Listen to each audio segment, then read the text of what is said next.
Yes, yes. So guys, this is the moment that I was looking forward with myself. That the first time I saw in the picture in the Facebook, but look at me now, I'm here in Mukayo. So come over here and let's have a good fun tonight. Let's go.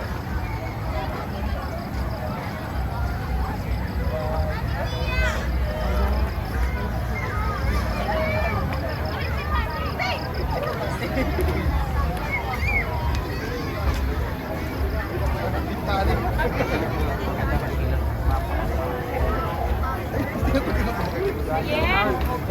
Half lang ha, half lang. Yeah. Hello guys, so this is the moment, the fact. Look at the surrounding and the lights. And everybody was, you know guys, tignan nyo ng mabuti guys. In different corner here, we can see the beautification of the lights. And of course, you know guys, what really makes me amazing in this Christmas celebration, because the lights give us the, you know, basta, come over and look forward with this. Come with me guys. Tama na, magpicture na.